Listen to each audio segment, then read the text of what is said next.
Do you also hate it when someone sends you a 5-minute long voice message and it turns out they could have written the whole thing with 5 sentences? Yeah, me too. If that's a thing you're struggling with or you want to apply it in your business because you have lots of clients that keep sending you messages and you don't want to listen to the whole thing, I made an app that you can just send a message and you get the transcription of the text and also a summarization with the questions that they asked, so you don't have to listen to the whole thing but can just answer to them and just speed up the whole process. If you find it interesting, then stick around. I'm going to show you the app, I'm going to show you how the code is built and how you can apply the thing for your own app or just use the thing itself on your phone. I saw your post about the solar installment you're offering, and I'm interested in getting a service like that, and I just want to ask you some questions about it. So basically, your quote says it's $3.99 for the whole thing, but can we somehow, put it down a bit and maybe get some discount if, for example, I provide my own material and you just do the installment? And also, how much capacity does this stuff do? So, like, how much energy will I be saving for? As you can see, I send Thanks. myself an audio message and then we take this message, we share it with the application, and then it's sent to the application's backend, which then transcribes the audio file with Whisper, which is a local instance, so we don't have to use the API, gets the transcription, puts it in ChatGPT, and then gives us a summarization. And this works with any kind of audio file that you have on your phone, because you can share them on your phone with the application. So if you have it on Telegram, on Messenger, on Instagram, as long as you have an audio file, you can get this response. And you can see we get the transcript up here, and then the summarization of what was said, and then the questions that have been answered, we can then instantly answer. So it really saves us a lot of time. This was just with a 30-second audio, but it works to as long as you want. And now I'm going to show you how this thing can be built and how it works in a more technical way. Let me now show you the code in more detail. So basically we have two kinds of code things here. We have the Python backend and we have the Flutter app itself.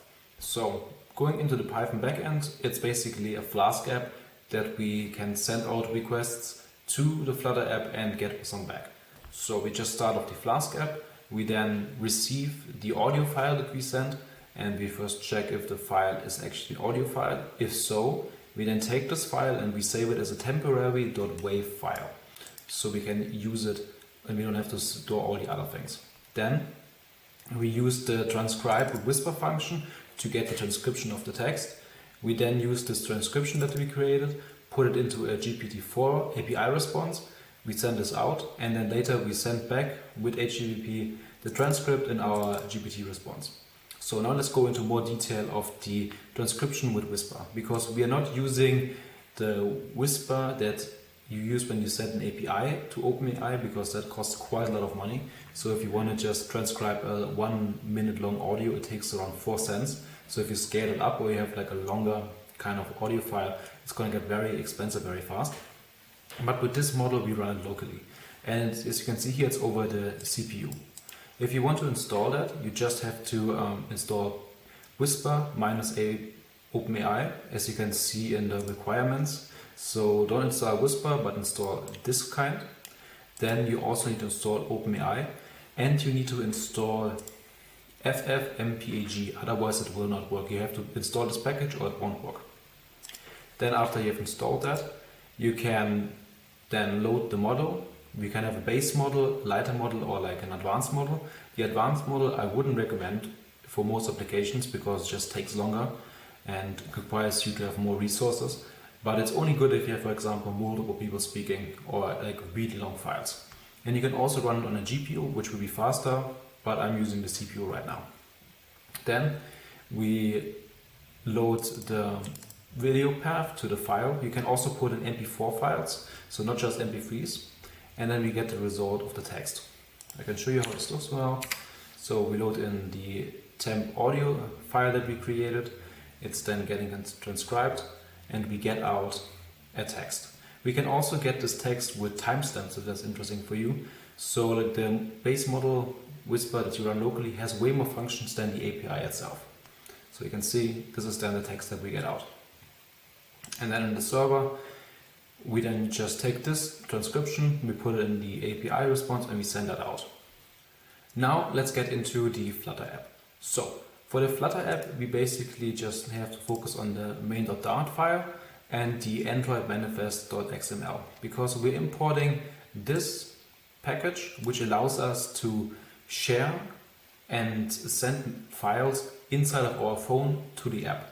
So we can put it into the manifest, and as you can see here, we can share audio files, but you can also extend that to share video files and other things like that. So you can also transcribe videos if you just tweak the code a little bit.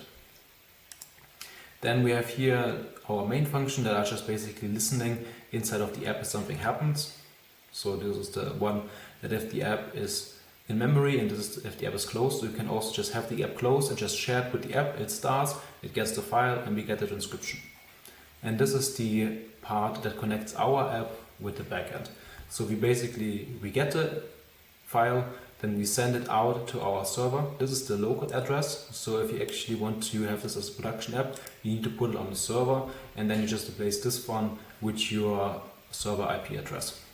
Then we send this out, it comes back to the server, it's being transcribed, and then we get our variables, so the GPT response and the transcription, and then we put those inside of our app and display them.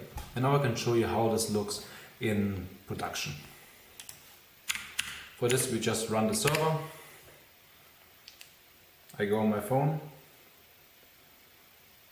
I choose any kind of file, I share it with the app, I send it out.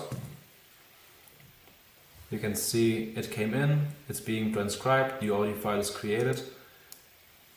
It runs the code, and then the transcription will be created and sent back to the phone. And also it doesn't take that much resources, so if you want to put it on a server yourself, you only need something with around 2 CPUs and around 2 gigabytes of RAM. I tested that. So if you use, for example, AWS, a T3 Small, which should be around $16 to $18 a month, would be sufficient for this. So now we got the response back, and that's basically how it works. And you can use this kind of code for all kinds of messengers and audio files or video files on your phone, and just share it with it, and you will get a transcription. So you can see the applications. You could also use this as something like Slack or in Teams so the applications are endless. You just have to tweak it a bit. If you want something like that, or you find it more interesting, you can also send me an email, and I would love to work on a project with you if you don't want to code it yourself. And otherwise, I hope this was entertaining, interesting, and then see you in the next one.